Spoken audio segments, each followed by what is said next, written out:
Good evening. Welcome to the Committee of the Whole meeting tonight for the town of Smiths Falls for Monday, March the 2nd. I'm Councillor Jennifer Miller and I'll be your chair this evening. I would ask that you pause and reflect as we read the land acknowledgement. On March 2nd, 2026, we acknowledge that this sacred land on which Smiths Falls is now located has been a site of human activity for over 10,000 years and is rich in Indigenous history. This land is the ancestral and unceded territory of the Algonquin Anishinaabe Nation. We are grateful to the Algonquin ancestors who cared for the land and water in order that we might meet here today. We are also grateful to the Algonquin people for their contribution in the making of the Rideau Canal, which runs through Smiths Falls. We are mindful of broken covenants and the need to reconcile with all of our relations. Together, may we care for this land and each other, drawing on the strength of our mutual history of nation building through peace and friendship, being mindful of generations to come. I'll call the meeting to order at 5:01 p.m. In terms of our agenda this evening, if council agrees, we are going to defer item 10.2 to next week. So can I have someone to make a motion? Councillor McGuire will move this, seconded by Councillor Robinson, that the March 2nd, 2026 Special Committee of the Whole meeting agenda be approved as amended. All in favor? Carried. Thank you. Do we have any disclosure of pecuniary interest or conflict of interest in general nature thereof? Seeing none, we have no approval of minutes, no delegations. Do we have any directors' reports? C.A.O. Morris? No, Madam Chair, we do not. Thank you. No consent reports or in-camera sessions, so we'll jump right into priority issues with 10.1 and Director Delver.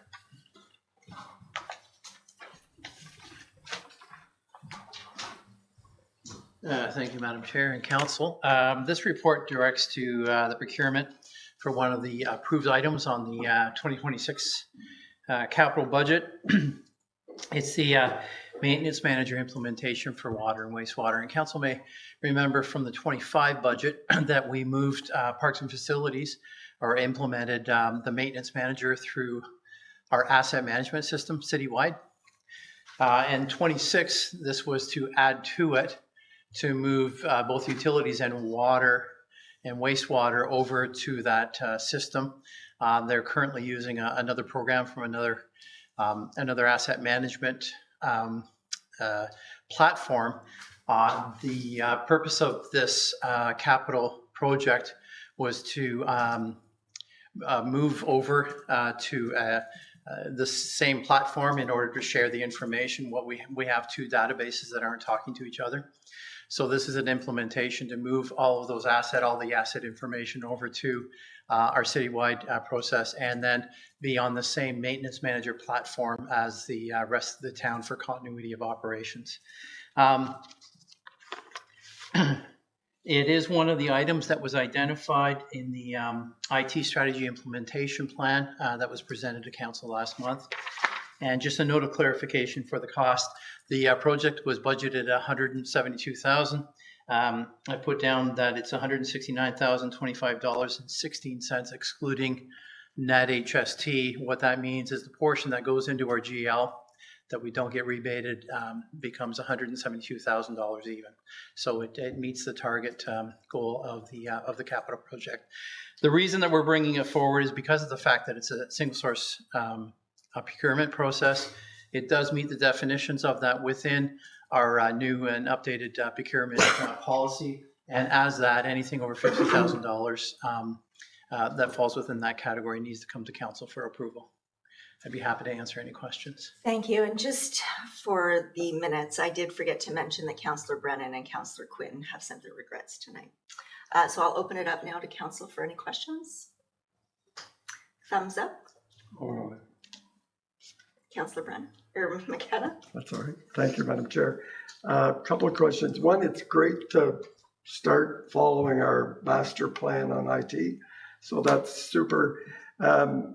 A couple of questions. One, is there any annual fees that we have to pay to support this software? Yes, through the chair. It's somewhere in around $35,000, which is equal to what we're currently paying with our current system. The way that we're going to get savings from that is that the old system is a charge per user. So when you add users, you're incurring extra charges. But this platform, which is, again, for the operating maintenance cost, is very similar to the one that we're moving away from. We have unlimited users, so we can actually put on all of our summer students.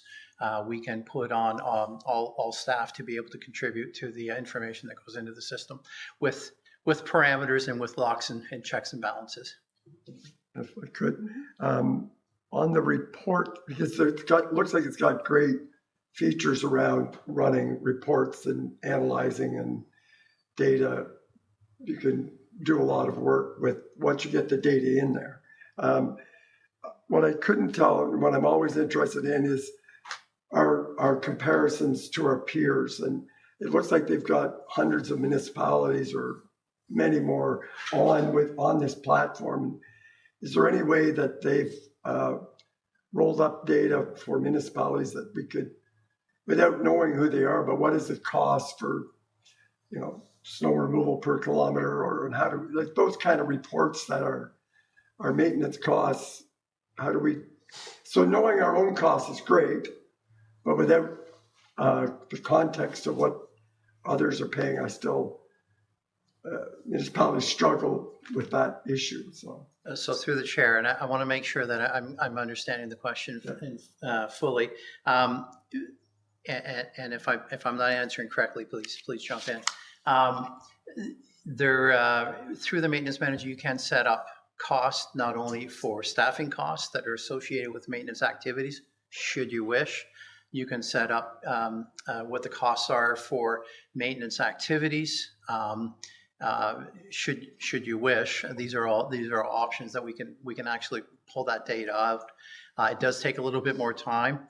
It'll be at the end of the implementation, because the big portion of the implementation that's going to happen in 2026 is really going to be dedicated to taking all of the information that's on the old system, which is quite a bit. It matches what's in our system that we're moving into, but it provides much more detail when you get the two pieces together. There's also been a lot of I'm trying to remember the name. It's not processes, but it's workflows, which are in this industry. They're called apps, but they're actually workflows. There's been a lot of staff time and resources putting into designing those workflows. So the implementation is to move all of those workflows over so it will match all the information, match all the processes, match all the workflows into the new system. That will consume a good portion of 2026 with the implementation team. Then afterwards, we can come back and we can approach setting up or deciding what information do we want to capture. Staff time, cost per kilometer, cost per meter, that sort of thing. And we can establish all of those pieces, set all those parameters up, and we actually have some in-house ability to do some of those pieces. And then we can come back with some reporting. But I'm going to be realistic and kind of blunt about it, that 26 is the implementation, and then we can start looking at those features. If I'm understanding your question correctly, then in 27 we can start looking at adding those type of reports. I'll just put it another way, because a lot of that data I'm sure will be excellent for operational issues. Are there any reports that are appropriate for governance? For oversight that could be generated or will be generated. And if it's too early to know that, that's fine.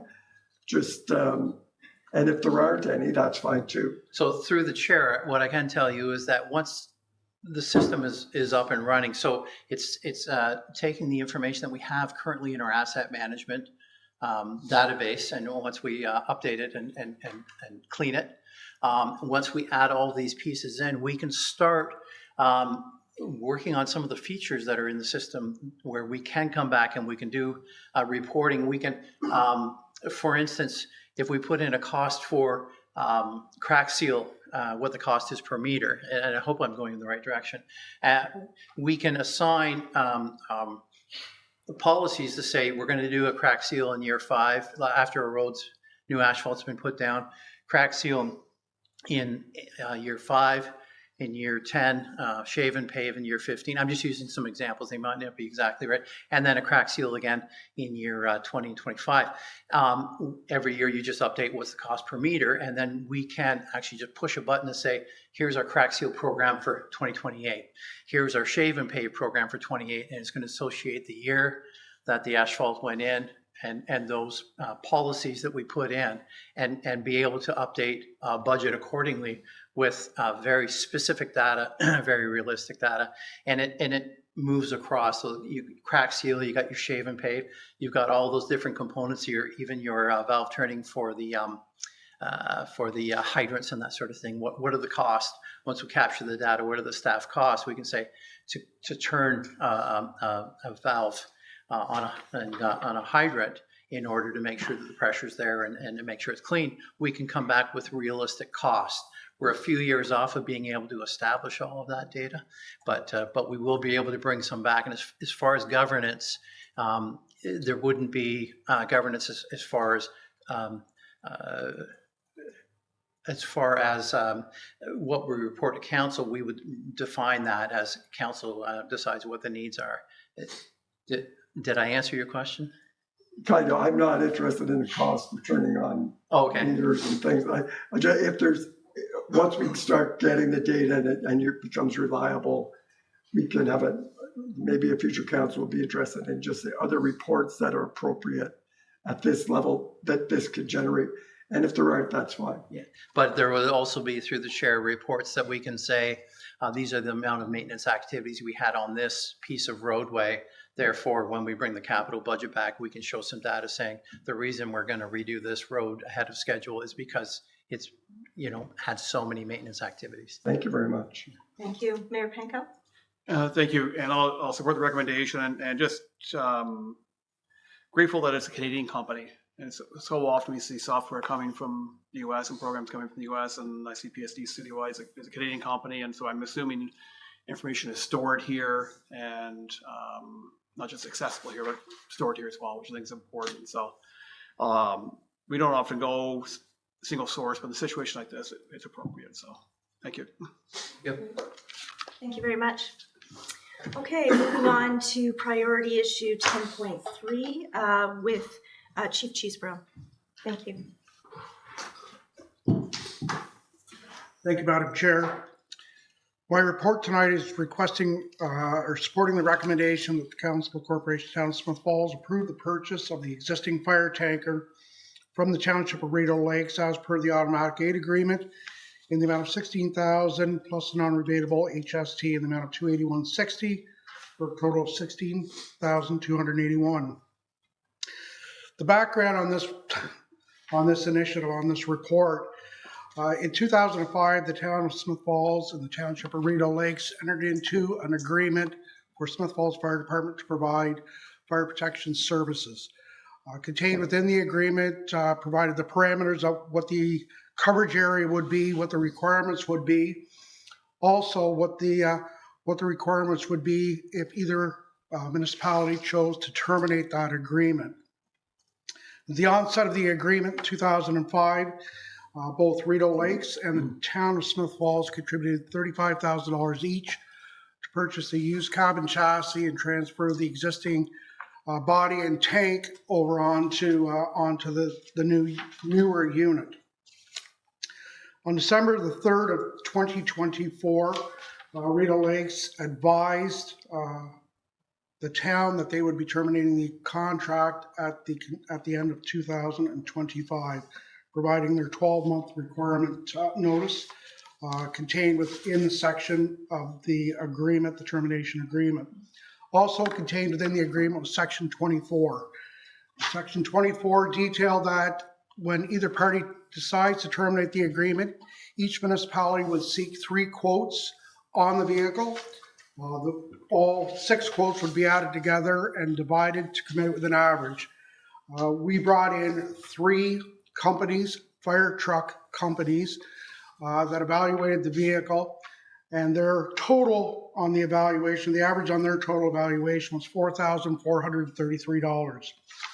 Rideau Lakes had come in and taken pictures of the vehicle and issued that to 3 companies contained within the report. Their total average for the three that they brought in was $37,166. I can tell you that both myself and CEO Morris had numerous discussions regarding the quotations, and certainly the disparity between the quotations that we received as well as the quotations that Rideau Lake had received. Unfortunately, the agreement did not contain any parameters that you have to have specific companies come in, or specific manufacturers come in, or specific truck companies come in to evaluate it. So they followed the criteria contained within Section 24, which was extremely vague. Section 24 provided that should the town of Smith Falls choose to retain the tanker, we would pay the agreed average value of the 6 quotations that were received. If we chose not to retain it, we would sign the ownership over and give the vehicle to Rideau Lakes. So to ensure that the town has continued protection until a new vehicle arrives based on our capital budget being approved, we have chosen to provide Rideau Lakes information that, yes, we are interested. We were able to negotiate the average price down to $16,000, which CEO Morris and the CEO from Rideau Lakes had agreed to. This is going to ensure that we're not going to be without a vehicle. We're not going to be short on protection or coverage in the areas that I had previously described. So in our option analysis, we've provided 2 options. One's to approve the recommendation I put forward, the purchase of the vehicle in the amount of $16,000. And option 2 is not to approve it. It is our intent that when we go to tender to purchase the new vehicle, that contained within the RFP, RFQ, that will have a line item in there for a trade-in value. We will also be reaching out to additional sources to see if they're interested in the vehicle. The reason we haven't got that together as of yet, which we're hoping to do very shortly, is to get that out, is just to finalize the existing RFP and to incorporate that in there so we're not tied to either a trade-in value of less than what certainly we're going to be paying for it, but leave our options open. So if we choose to sell that privately or to another municipality or another province, we can do so. So my recommendation again tonight is to accept the recommendation to approve the purchase. The purchase will come from the tax base reserve, which is the same reserve account that we'll be drawing from to purchase the new vehicle. Thank you, Chief. Any questions? Councillor McGuire? Yeah, thank you, Chief. I'm wondering, I'm missing something. So we each contributed $35,000 for the purchase of the tanker. We jointly own the tanker, or it's a 50-50 ownership? We have 50-50 investment in the vehicle. The vehicle is currently registered in the town of Smith Falls name. Okay, so and the 16,000 is a representative of half of what they think it's worth? No, the average value, if we were to total all the values up and divide by 6, would be in the neighborhood of $21,000. Based on our discussions with the Township of Rideau Lakes, again, expressing certainly the significant difference in valuation, they've indicated that they valued the tanker between $16,000 and $20,000. So instead of going back and forth between 16 and 20, we said, here's what we're willing to offer you. You either take it or you don't take it, one or the other. And so why aren't we offering them half, or why isn't it for half of the value if we paid 50-50 with it and our ownership's considered 50-50? Why are we paying them the full amount for it? Well, we're not paying them the full amount. We're paying as per the agreement that was signed that clearly stated it would be based on the 6 evaluations, the average out of those 6 evaluations, which again brings us to $20,000 or $21,000. So we're going below what is contained within the Section 24 of the automatic gate agreement. Okay, sorry. So the part I don't understand is that if we were doing the average of 6, half of that would be $10,400. No. Why are we giving more than half if we both equally invested in it to buy out their share of it? So just so we're clear, through the chair, When we total their evaluation, just their three, it comes out to $124,000.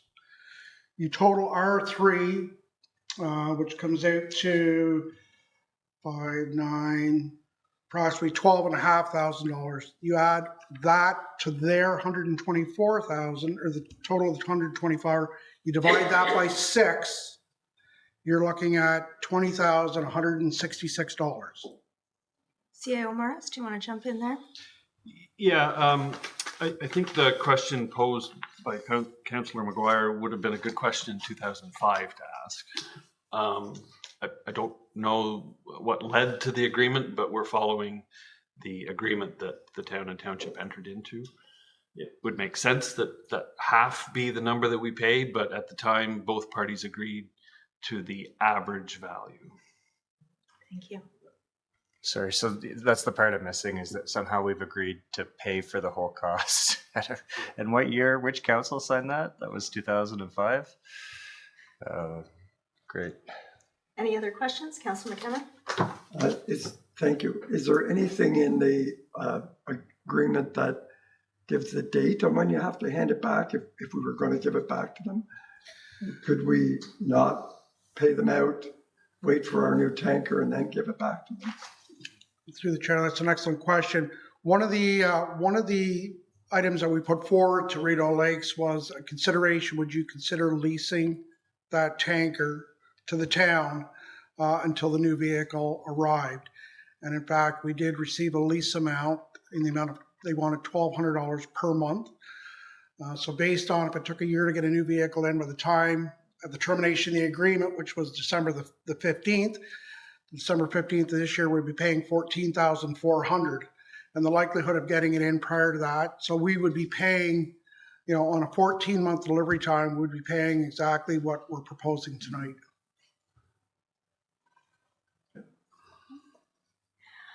So, sorry, CAO Morris? So the agreement was somewhat silent on the timing. Rideau Lakes interpreted the clause to mean at the end of the agreement. So their expectation was that the tanker would go to one of their fire halls immediately after the end of the agreement. Correct.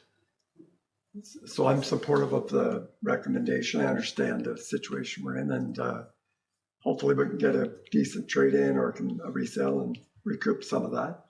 And I look forward to the new tanker, as you do, coming in the next year or so. Councillor McGuire? And I guess just going back to this agreement, there's something in the agreement that says we can't make it for whatever we traded in for. Or what's the part that's holding us, that we have to do it right now and we can't just wait until we get the new one, trade this one in, and then pay them off on the actual amount? Through the chair, as CAO Morris indicated, although it's silent in the agreement, there's, I guess you can interpret it a number of ways. Their interpretation is at the conclusion of the agreement that the disposition of the tanker would be decided. Either we agree to an agreed value on the tanker, or they take the tanker. So it doesn't say it ends December the 15th. By December 30th, the tanker has to go one way or the other. It's silent to that. But certainly they've read the agreement as at the termination of the agreement, the disposition of the tanker would be determined. Thank you. Okay, so I'm also in support of the recommendation. We've got a thumbs up from a couple other folks, so looks like you have your direction. Do we have any committee, board, or external organizational updates? No correspondence items, no notice of motion, so I'll look for someone, Councillor Robinson, seconded by Councillor McKenna, that the committee adjourn its proceedings at 5:24 p.m. and stand so adjourned until the next duly called committee meeting. All in favor? Carried. Thank you. A brief recess.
Mayor Pingle.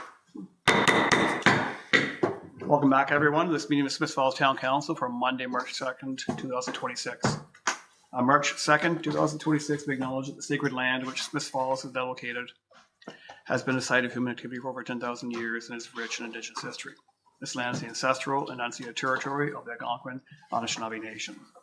We are grateful to the Algonquin ancestors who cared for the land and water in order that we might meet here today. We're also grateful to the Algonquin people for their contribution in the making of the Rideau Canal, which runs through Smith Falls. We're mindful of broken covenants and they need to reconcile with all their relations. Together, may we care for this land and each other, drawing on the strength of our mutual history of nation building through peace and friendship, and being mindful of generations to come. We'll call the meeting to order at 5:29, and we have regrets from Councilors Brennan and Quinn. Thank you. Okay, moved by myself, seconded by Councillor Miller, that the March 2nd, 2026 regular council meeting agenda be approved as amended. Thank you. Moved by Councilor Robinson, seconded by Councilor Miller, that the March 2nd, 2026 regular council meeting agenda be approved as amended. All in favor? Carried. Thank you. As for disclosure of pecuniary interest, inter-conflict of interest, or general nature thereof, Councilor Miller. Thank you. I have to declare a conflict on item 10.1 as my employer has applied for a community. Okay, so noted. And on to approval of the minutes with Councilor McGuire, please. Your worship, moved by myself and seconded by Councillor McKenna that the minutes of the February 17th, 2026 council meeting be approved as circulated. Thank you. It is moved by Councilor McGuire, seconded by Councilor McKenna, that the minutes of the February 17th, 2026 council meeting be approved as circulated. All in favor? Carried. Thank you. On to council reports. Councilor Miller. Thank you. So I had the honor last week to represent Mayor and Council at the Lunar New Year celebration. It was held at Trinity Church by the Chinese Canadian Heritage and Cultural Association. It was an absolutely beautiful night. Wonderful food, great entertainment. I was very glad to be there on your behalf. And one of the organizers, Peter Au, has lent us this sign that is in front of the mayor today to have at Town Hall for the Year of the Horse. And so just wanted to give a shout out to Peter and his group there for including us. Thank you very much. Any additional reports? Councilor McGuire. Thank you. Yeah, we had an accessibility or public arts advisory council meeting last week. The committee's been working on, with the staff resource, Jeff Murphy, on process for public art, getting some policies organized. We're working at collaborating with community services for, they've got the processes that if someone wants to make a donation to the parks, so we could use that also if somebody wanted to make an arts donation. And then there's Richard Grant did an inventory of the existing public art in Smith Falls and which is publicly owned and which is privately owned and the condition of it. So those meetings are taking place usually the first Tuesday of the month. I think we're going to try to stick with, but so far they're not being posted or available online. So hopefully we can get those into the council chambers in the future. Thank you. No, I had a couple of reports myself. Like I mentioned, back on February 16th, of course, the Falls Food Hub hosted a Ukrainian feast celebration. There I think there were 230 people who attended, including some members of council and our MPP. That was an initiative really to support our 20 initiative with Zolachiv. And it was extremely well received. The food was very good. And we were fortunate to have a lot of Ukrainian culture and entertainment, including two extremely talented young performers. One of them who was a student, Duncan Jay, who was just out of this world talented in singing not just Ukrainian songs, but a lot of, I guess, more worldly songs in English, and she was singing in both languages. The national anthem was sung as well. So it was just a really neat evening on Family Day. On the 25th, the Food Security Working Group met. We're working on a number of initiatives. One of the big ones, which has evolved, is a brochure to poster and some changes to our website that speak to where you can get support and really to help you, anybody in the community who's looking for community meals, food bank, other variety of resources that we've been working on that, and that will soon be available. It's already been somewhat shared within the group. And I know that even feedback from other group members that having that information available has been a real changer, a life-changing opportunity for people who aren't aware that there are so many community meals available and so many access points to get some help with food insecurity. So a lot of positives happening there, more coming. And that reminded me how giving and supportive of a community we're all part of. I think it was just 2 or 3 weeks ago, our service clubs ran a food drive for the food bank. Last weekend, our Smith Falls Firefighters Association also ran a food drive. So there seems to be that consistent effort by people who care to say, look, we know that there's some needs in our community, that the demand for the food bank is growing. We're going to do something to help. So there's just an example of groups out there recognizing there is a need and there's a void and wanting to make a difference. So really deep appreciation of the work that everyone has done to try and help fight hunger in our community. And then on Saturday, Councillor McKenna and Robinson and myself participated in Big Brothers Big Sisters Bowl for Kids. We had a great time. Again, this is it's a major fundraiser for Big Brothers Big Sisters. Every year, my understanding is that they've already raised about $85,000, well ahead, but over 120% of their goal. So that's very encouraging to see that kind of money being available to help support the good work of Big Brothers Big Sisters. And I want to congratulate Councillor Robinson on hitting his all-time high during his term of council during the event on Saturday. So great work. I think maybe all of us hit our highs, but that was good. Go ahead and say it was 105. That's good. Anyway, so that was just a great opportunity there. And then that evening, I participated in the Coldest Night of the Year walk for Cornerstone Landing. With 155 walkers, 32 teams, 28 volunteers. Again, the Falls Food Hub was there providing chili for all the participants. They also walked and raised funds. Our Smith Falls Equity for All committee had put together a small team, and we raised so far $950. So I think we're hit a goal, set a goal of 1,000. We're not far off that. Overall, I think they had a goal of 40,000, and the last count was over 60, so over 150% of their goal. So it was, again, just a beautiful evening for a walk with 154 friends and certainly supporting a great cause within our community. So it's a reminder that every time we turn around, there's organizations out there that are doing all they can to support people in our community. And even within that, the teams and the walkers, a lot of different groups, obviously. I know Trinity was involved. Leonard Lee's Good About Mental Health and Addictions were involved. And so it's just all these groups that come together to say, we're going to try and do what we can to support other causes within our community. So 2 very heartwarming events on the weekend, which really made a difference for the broader community. And that's it for my report. So I do have one proclamation, and that's International Women's Day on March 8th, 2026.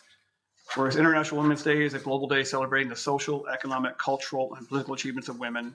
Whereas International Women's Day is one of the most important days of the year to celebrate women's achievements, educate and awareness raise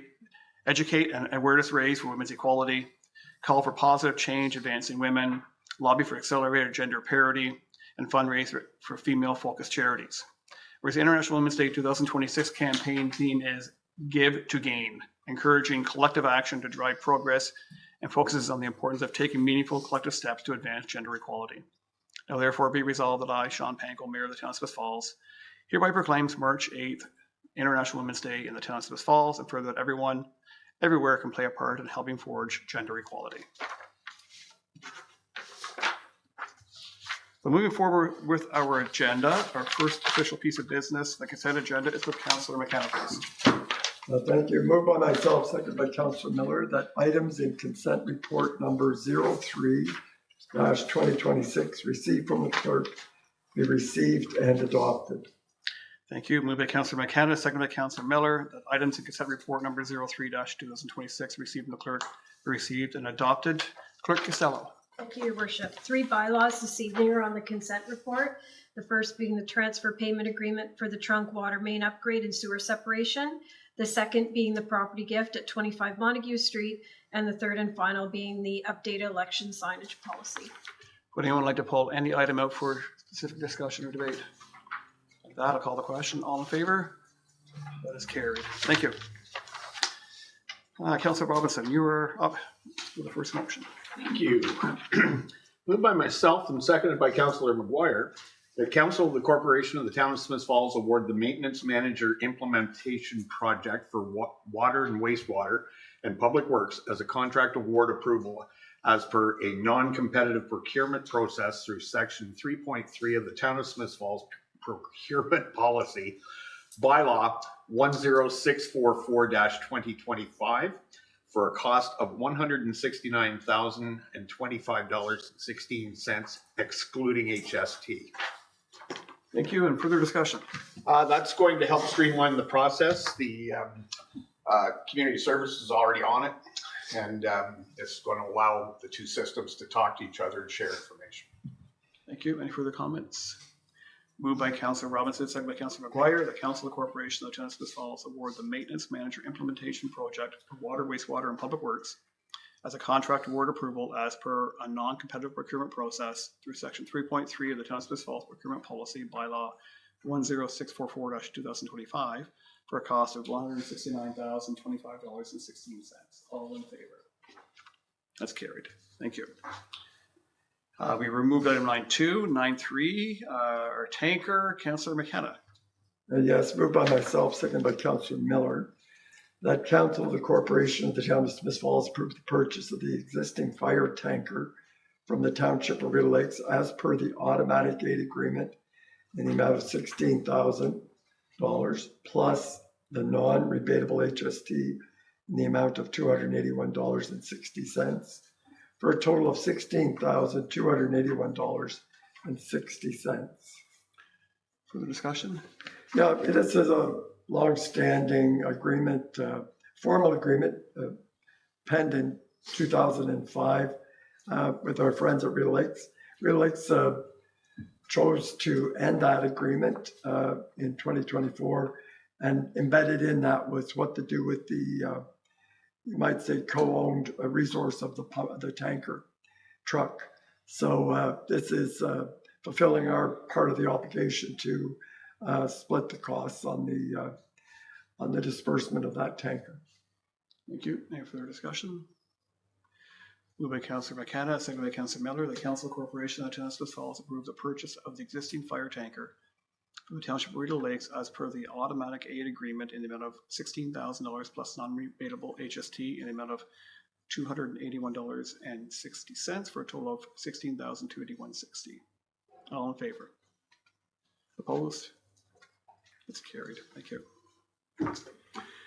And on to item 10.1, Councillor Miller has removed herself from this discussion. Councillor Robinson. Thanks, Your Worship. Moved by myself, seconded by Councillor McKenna, that a bylaw to authorize execution of funding agreements with recipients of the 2026 municipal grant funding be received and read a first time and taken as read a second time. Thank you. Moved by Councillor Robinson, second by Councillor McKenna, that a bylaw to authorize execution of a funding agreement with recipients of the 2026 municipal grant funding be received for the first time and taken as read a second time. All in favor? Carried. Discussion. Councillor Robinson. Yeah, it's this is formalizing that the successful recipients of municipal grant funding are going to be able to start receiving the money. Thank you. Any further comments? Councillor McGuire. Yeah, I think there's some really great programs and initiatives that are funded through our community grants program this year. I think that there's also some programs that don't meet my standard or what I was hoping that the policy would lead to when we updated it. So I'm hoping that this year we can take another look at the policy well before applications come in and just tweak it to get it really fine-tuned and up and running for 2027. Okay, so noted. Thank you. A third reading, please. Moved by myself, seconded by Councillor McKenna, that a bylaw to authorize execution of funding agreements with recipients of 2026 municipal grant funding be now read a third time and finally passed, signed, sealed, and numbered 10678-2026. Thank you. It is moved by Councillor Robinson and seconded by Councillor McKenna that a bylaw to authorize execution of funding agreements with the recipients of the 2026 municipal grant funding be now read a third time. Finally passed, signed, sealed, and numbered 10678-2026. All in favor? That's carried. Thank you. We'll await the return of Councillor Miller, who is up next.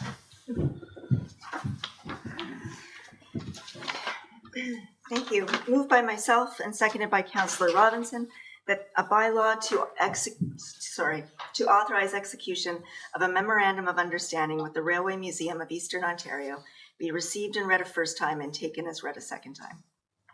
Thank you. Moved by Councillor Miller, second by Councillor Robinson, that a bylaw to authorize execution of a memorandum of understanding with the Railway Museum of Eastern Ontario be received and read a first time and taken as read a second time. All in favor? Carried. Discussion, Councillor Miller? Thank you. So this is to speak to our contribution to the Railway Museum this year. The museum is a huge tourism draw. It's a great attraction for local residents as well. And it also really captures the history of this community. So I'm really glad that we can support this again this year. Thank you. Any further discussion?